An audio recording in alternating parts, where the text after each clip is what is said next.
Welcome to Lifestyle Solopreneur, the community for entrepreneurs who put lifestyle first. Join your host, Flavia Barris, as she interviews successful lifestyle solopreneurs and shares ideas to help you find the perfect balance between lifestyle, business, and self.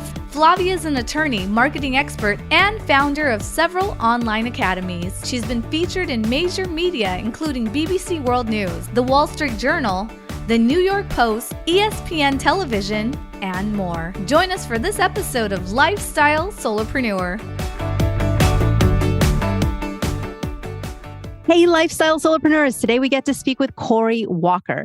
She is the co-author of Instagram for Dummies and Instagram for Business for Dummies, a how-to guide for using Instagram to market your business. She's also the owner of The Marketing Specialist, a digital marketing agency in El Dorado Hills, California. Corey works with several clients to produce social media strategies, including creating the graphics and written content, advising on videos, scheduling content, buying ads, tracking analytics, all of it. She loves helping businesses achieve success in the online world. Welcome to the show, Corey. Thank you for having me today. It is fantastic to have you. First of all, because every single business owner right now is being told, get on Instagram, use Instagram. It is the place to be. And a lot of business owners are either in denial or they're just like, look, overwhelmed, can't handle that. Or, they dabble, they try, but they're not really leveraging and utilizing it the way it should be used. So I love that we're having you on. Trying to think back, I'm not sure we've had too many social media experts on the show. We do have some past episodes with more tips. So if you love what you hear from Corey today, look at some of those episodes for even more tips and from different angles. There's people who specialize in Pinterest. There's people who specialize in Twitter, LinkedIn. I know we've had experts in those areas. But Corey, it is so great to have you on here to talk about Instagram. Thank you. Well, it is near and dear to my heart. And for those business owners that are unsure about getting on Instagram, one of the things that I really like about it is that it's got a very wide audience. So Facebook has kind of aged up. And so you're not going to get those kind of like 20 and unders anymore. They're just not on Facebook. So if you want that younger audience, even probably 25 and below, I would say it's really fallen off. And then TikTok, well, that's still, it's aging up and you'll get, people in their 40s and 50s. It's still a younger platform. But Instagram is kind of that happy middle ground where you've got, like I have a 15-year-old daughter that's on Instagram, and then my 81-year-old dad is also on Instagram. And there I am in the middle. So it really spans a really wide age range and different types of people, different, you've got the moms on there, and then you've got the teens on there, and then you've got the business owners. And it's just a great mixture of people, and you can always find your audience there somewhere. So you are known as, one of the leading experts on Instagram, but there was a time when Instagram wasn't even in existence, right? So how did you get from Instagram doesn't exist to now becoming one of the known experts in the Instagram world? Yeah, well, I was busy on Facebook for a long time, and then I was using Instagram for my business, and I just started using it more for my clients, just noticing a lot of businesses were moving over there. This is before Facebook and Instagram were, together as Meta or even bought by Facebook. So anyway, I just, started using it more and gaining a community. And then my co-author, Eric Buteau, had reached out to me. He's local to me up here in the Sacramento area. And so he's written several other Dummies books, and they had approached him about writing an Instagram for Dummies book. And he wasn't as familiar with using Instagram. So he asked me to co-author it with him. And so once you've been asked to co-author a book, you really go all in on that platform. And so that's kind of where it really started taking off was, I had been using it and I'd been using it well. And so he recognized that. But once I started writing the books, and we've got 4 written at this point, 2 of the business one and 2 of the regular one, 2 editions of each. So now I have to be an expert because I'm writing the books pretty much, every year a new one comes out of either the business book or the regular book. So I'm always kind of upping my skills and keeping track of things. And then on a day-to-day basis, I post most days, not always every day, but yeah, most days I'm posting some type of tip. So I'm kind of all in on Instagram. Well, tell people who are out there who are listening, who may have a business, but they're not really leveraging or using Instagram a lot. What are the reasons that they should consider upping their game? Well, I mean, Instagram is still a great platform, like I said, to reach a lot of people, and you can use it like a sales funnel. So what I tell people is, if you want to get those new eyes to your account, to your business, start doing some reels. And the reason I like reels is because one, most people are showing their face a little bit more and using video, which is very important. But then Instagram is also pushing that out to more people that aren't your followers. So it's a good way to get those new followers to your profile. And the reason they're doing that is mostly to combat TikTok, because they really want to beat TikTok. So once you're getting those new eyes from your reels, then you can move them down onto your regular profile page. And that's where I recommend doing carousels. And if the term carousel is new to your listeners, a carousel is basically the type of post that has up to 10 images or videos that you can swipe through. And the reason I recommend that is, one, they do really well in the Instagram algorithm. The other reason is they last longer. You're going to be seen more because once someone sees the first card in your carousel, the next time your post appears, it's going to be the next page in the series, basically. So it's almost like you can use it as like a little drip campaign. The other reason that Instagram likes it is every time someone scrolls through to another picture in that series, Instagram is counting that as like a positive interaction. It means that that person is interested in hearing more for you. So that's also going to help you in the algorithm. And then I tell people to post 3 to 5 stories a day if possible. And I know for a lot of people that sounds daunting, but it's really easy to post a story. You can do it simply, like take a picture of what you're doing that day. The other day, I went on a walk for the first time in a few weeks because it's been raining up here nonstop. And so literally I just took a picture of me outside taking a walk because it was such a nice day. And then anytime I do a post or a reel, I'm going to share that to my story. And then often I will share someone else's content that I found that really resonated with me. So it's not hard to rack up, 3 to 5 of those stories. And that's where I tell people to really up your like, know, and trust factor. So that might be where I'm just telling a little story about my day, or if my daughter did something fun on the weekend, I'm sharing something a little bit more personal there. And then finally, the end of the funnel, the little point where you're getting your best customers is if you can go live or if you're talking to them in the DMs, because that's more of a one-on-one conversation. When you're going live, people can interact directly with you. You can, if you have a product, you can demonstrate your product. If you have a service, you can talk more directly about the service. And then those people on the live can ask you questions. And then in the DMs, you can be talking directly one-on-one with a person. You can even leave a voice message. So that's even more personal, I feel like, than just, written words, because they're hearing your voice.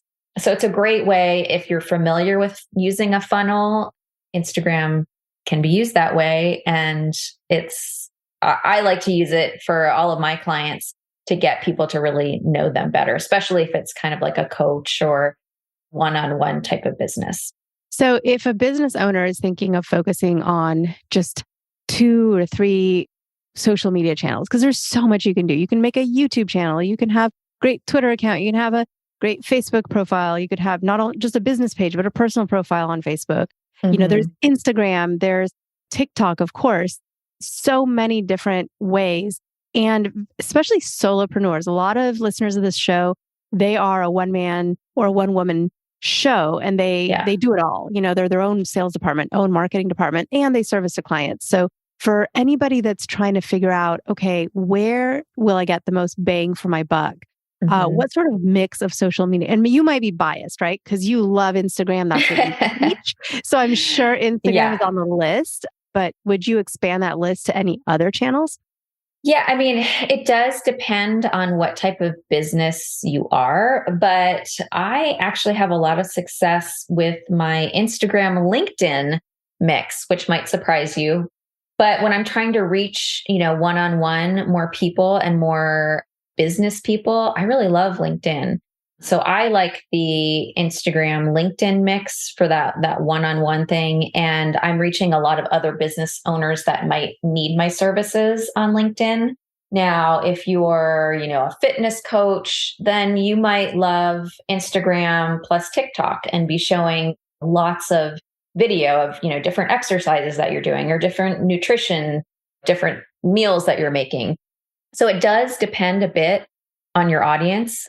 YouTube is great. I don't do a lot of YouTube myself, but I know a lot of coaches will do, whole coaching sessions on YouTube.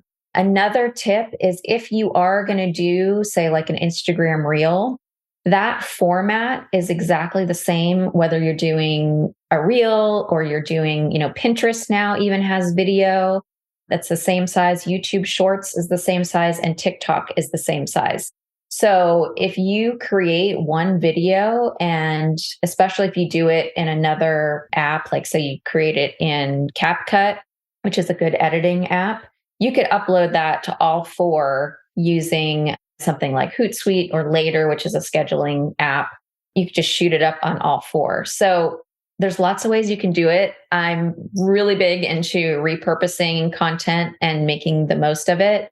The one thing I will caution about is if you are spreading your everything everywhere is make sure that you can manage it. So if you're posting stuff on all sorts of places and you're getting comments and you're not able to comment back on that, then you might want to reel it in, which is why I mostly do Instagram and LinkedIn, because I can manage that flow of content moderation or comment moderation, I should say. And so you've helped a lot of people with their own strategies. What are some of your favorite client case studies? Things you've worked on, helped people with that you remember that stick out in your mind, in your memories as like something that was really fun or one where you had an especially major impact. Tell us about some of those. Yeah. So one of the ones I really love, I work with kind of a strange mix of clients. Not that they're strange themselves, it's just the mix together is strange. So I work with healthcare and I work with restaurants, and I've been starting to work a little bit more with realtors lately. So I will say my favorite is the restaurants, because I will go in and I meet the chefs, I meet the cooks, I meet all of the wait staff and really get to know them. And through reels, well, that's what I do is I go in and I film a bunch of reels of them making the food and people eating the food. I've gotten a lot more awareness for my restaurant clients. In fact, one Valentine's Day promotion we did just this past month ago or so, they had one of their biggest nights because we did this Valentine's Day promotion and we promoted it on Instagram and Facebook and did an ad for them about that. And they had a great night. And this is Valentine's Day and it's a Mexican restaurant, which you don't, typically think of as romantic, but they had an awesome turnout for all of their different locations. So that was a fun one. That sounds great. So what's the future holding for you? Are there more books in the horizon? Are you doing or branching out into anything different or new? Or do you just love exactly what you're doing now and you're going to hold course? Yeah. So the books, as long as they keep selling, we'll probably do, third editions of each one. So the next one would be the Instagram for Business for Dummies, third edition. So I could see that one starting maybe like this winter, we might start writing that. So we got a little time for that. The other things, I would be interested in doing some more speaking. I do a lot of podcast guesting like this, which I love because it's in my cozy house. But I would love to do a little bit more speaking on stage. So that's kind of on the horizon. But I do love what I do. I like working with clients. I like them getting excited about social media and them seeing how with a little help and some structure that it is doable, whether that's me helping them a lot or just giving them a little push and some guidance. So definitely still a lot of client work and then maybe some stages in the near future. So we'll see. And we have a lot of listeners that aspire to write a book or they are already authors. What is that sort of author life like? What kind of schedule does it require of you? Luckily now you're doing editions where you're updating existing books. But Yes. that first book was written from scratch. You had a co-author. Yes. So tell us a little bit about authorship, also whether having a co-author makes it easier or harder. Take us into that journey a little bit. Sure. So I actually have two co-authors. So I have Eric Buto and Jen Herman. And I will say that writing with co-authors is easier because we broke up the book. So we each basically wrote, we decided on which chapters we would write, and then we each wrote our specific chapters. And then we go back and review it to make sure, it all flows and makes sense and that one of us isn't contradicting the other one. But overall, my co-authors are amazing. We're all very deadline driven and responsible people. So that makes it so much better because if we had to work with, when you have these group projects back like in high school and you've got the one person that doesn't do anything and the other that does everything, we're not that type. We're all pretty good about all of that. So that is easier. In terms of writing the initial book, yeah, it's a slog. I'm not going to lie. But the good thing, I think, is since we had a publisher, we had very specific deadlines, and each deadline had a monetary reward basically to it. And not even a reward like, yay, you did it. More like, if you don't do it, you won't get paid.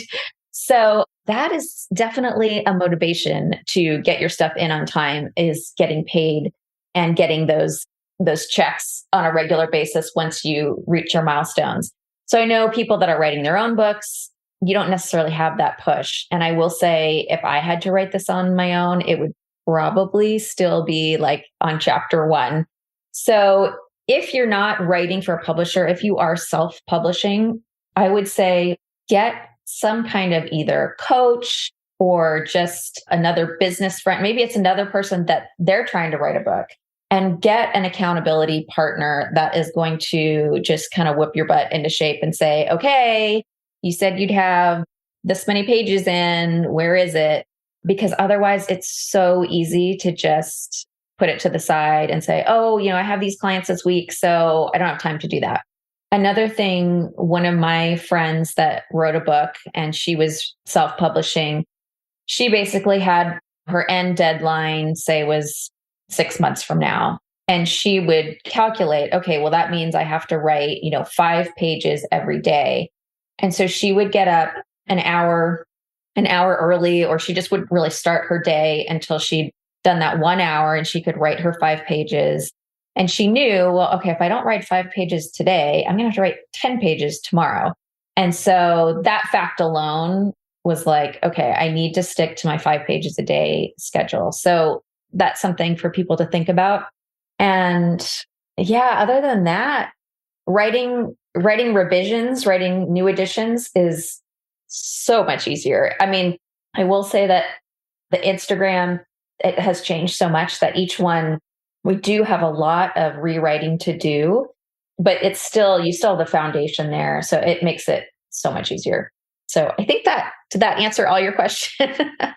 No, it did. And it's funny, if we could have a question Q&A panel, I'm sure you would get a million questions about publishing because there's so much there to unpack and, too much to go into on a podcast, unfortunately. But the world of publishing is great. I have self-published before.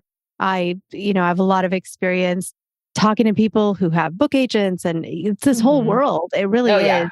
And there's so many, different kind of revenue streams that writing a book isn't a business in and of itself, but it can be the catalyst to a business for sure.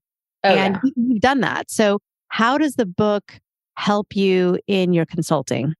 Yeah, well, First of all, it definitely helps me to get on podcasts, which gets my name out there more because, as soon as you say you've written Instagram for Dummies, people are like, oh, okay. And so it gives you that extra bit of clout. But then as far as my client work goes, I mean, it's always a nice ad like, oh, by the way, I wrote Instagram for Dummies and Instagram for Business for Dummies. So it definitely gives you that extra foot in the door because people realize, okay, she's not just saying she does social media, because there's a lot of people out there that say they do social media, but don't know the ins and outs of all the little tricks. But when you write a Dummies book and you have to do all the screenshots and test everything, like, Instagram pretty well. So it definitely helps in those situations because people realize like, okay, you're the real deal. You know what you're talking about. Yeah. And it's so funny. We have a lot of people who listen to the podcast who are consultants in some way or another. They freelance as different things. Whatever is their niche, whatever is their special skill, they do that for others, change their businesses or their lives, and a lot of these people listening, they would be your potential clients, right? Like there are restaurant owners and fitness and health and all the different categories of ways that we interact together as a society and help each other. So for you, you said that you love the restaurants, you work with healthcare, you have kind of a really eclectic mix of clients. Is there a segment of client that you're like, I would love for someone of that industry to knock on my door so I can help them with their Instagram? Because I have all these ideas, but I don't yet have clients in that area. What would that be, if any? That is a good question. I mean, fitness is always fun to me. So fitness coaches, if you're out there, I have some ideas for you. But yeah, I hesitate to expand too much further because each of those niches that I'm already in require some deep diving. Like the healthcare I've been involved with for like 15 years. The restaurants, it's been probably about 4 years. Real estate is a little bit newer. So one of the reasons that, I like to work in just a few because it's hard to know all of the things.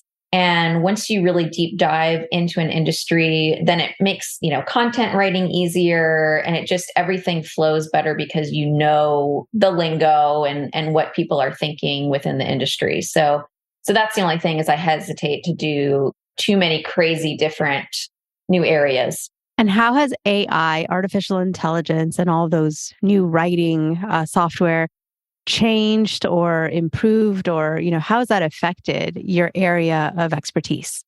Yeah. So I am loving ChatGPT. It's been so fun. And for me, it's given me a lot more ways to create content, more for my business. I do use it some for my clients. I haven't used it too much to write captions unless, sometimes I'll use it as just kind of like a brain start, so I'll like put something in there just so my brain gets engaged and then I'll rewrite it. But I've used it a lot for blog posts on my own website and I'll make sure it's SEO friendly. And then I always go back though and rewrite a bunch of it. So the one thing I caution anytime anyone's using AI to write things is make sure you go through it. The new ChatGPT 4 is more updated, but that's the one you have to pay for. If you're using the free version, all of its like new learning stopped in 2021. So if you ask it something that happened 6 weeks ago, it's not going to know what you're talking about. So that's something to caution because like I had it write something for me about Instagram and it was still referencing IGTV, which doesn't exist anymore. So you definitely have to be careful about that. And you have to add a little bit more personality. I mean, some of the stuff it spits out, it's very generic. And there are ways to create better prompts. So it knows more the way that you talk and it knows, like I'll tell it to act like a social media marketer. And I'll tell it, use these types of phrases. So there are ways that you can make it sound a little bit more like you. But in terms of storytelling, I like to add something about me personally in there. So it might not totally get that right or be able to even write something like that. The other way I like to use it is as an idea generator. Like for blog posts, I will say, give me 10 ideas for blog posts about Instagram marketing. And then it'll give me those ideas. And then I'll say, okay, write, so it'll take one idea and say, write this blog post about this subject. So that's been super handy. It can also give you like lead magnet ideas. If you're doing Facebook ads, you could ask it for Facebook ad strategy. There's like so many things you can do with it. So I'm loving it. I know a lot of people are fearful of it, especially if copywriting is your main thing. I can see that people might be a little bit worried about that and their jobs, but there is a nuance to the prompt writing. So I wouldn't be too scared just yet. And I don't worry about it for my job because I think there's a lot of ways that I can use it to do things faster and to get more things done for the client. But I still feel like a lot of the clients that I have, they still don't have the time even to work with ChatGPT to create things. They would still need a person to do a lot of this back end work. So I personally love it. I don't fear it, and I'm all for it. So I love to give, not necessarily, I don't want to think of it as homework. So it's not necessarily, you all have to do this. No. But for anyone that's like, yeah, I want to get started, sometimes there's momentum from taking one small first step that is the way to kick something off. So if you were to tell business owners in general, maybe something that's ubiquitous, like across all industries, what is like one fundamental reel that everybody should make and post to their Instagram to sort of kick off this habit of getting themselves out there more often? Yeah. So anything that you can do, if it's really like your first reel, I would say do an intro reel. Just get on camera, get your face on camera because that's going to play better. People love connecting with other humans face to face, and just talk about your business. Say, hey, I'm Corey and this is what I do and this is how I can help you. And then do some tips. So if you want to do like a quick video that says, here's my top 5 tips for, and then, whatever your tips would be that would apply to your industry. Yeah. And the main framework of a reel that works really well is to have a hook. So that would be, like my 5 tips for X, Y, and Z. And then give your information. And then at the end, have a call to action. So what do you want them to do next? Do you want them to read the caption? Do you want them to DM you? Do you want them to comment? Do you want them to go to the link in your bio? So if you can get that framework down of hook, information, call to action, that's going to make a really good reel, and keep it short because people have no attention span. So true, right? So true. And in the spirit of keeping it short, I wish we could go on for all day long because there's so much we could dive into and talk about. But at the same time, we have to let people go on with their day so that they can go and actually make that reel that you suggest and, get going on that. I just wanted to say thank you so much for taking time out of your schedule to be on the show and share not only some Instagram ideas and inspiration, but also a little bit about what you do. I mean, we learned a lot about publishing. We learned about what it's like to be a consultant in this kind of a field. Any last parting thoughts for the listeners? Yeah, just get going. Just get started. If you don't have a Canva account yet, I highly recommend using Canva to create your graphics. It's super easy. And they've also introduced a lot of really cool new AI-based tools. If you go to my Instagram account, it's at Corey C. Walker. I just put up something that shows all of the new features on Canva. So definitely start using Canva. They make it super easy with templates and all sorts of things. So that's a great way to get started if you have not already. Well, thank you so much. Again, you've taken time out to help us. And for that, I will be always grateful. You've been an amazing guest, Corey. I can't wait to see what you do next. I know for sure I will go and order the Instagram for Business for Dummies book because I think that will contain a lot of not just motivation, but also great ideas. So thank you for all that you do to help business owners. Oh, thank you. Hey everyone, thank you so much for joining us, and I hope you enjoyed the show. Don't forget to subscribe to this podcast, and if you leave a review on iTunes, I promise I will read every single review. If you know someone who makes a full-time living from part-time work and maybe this is you, please visit lifestylesolopreneur.com to nominate a guest or to nominate yourself. Because remember this, money doesn't buy happiness, but money in the hands of a happy person, there is no greater tool. Today's episode was brought to you by the Get Shift Done program. It's a lifestyle-changing online class to help you define your business and lifestyle ambitions and to set goals in a way you've never experienced before. This class will 10x your daily productivity with methods that will blow your mind. And if you use a coupon code podcast, the class tuition is 99% off. Visit GetShiftDone.com to enroll today.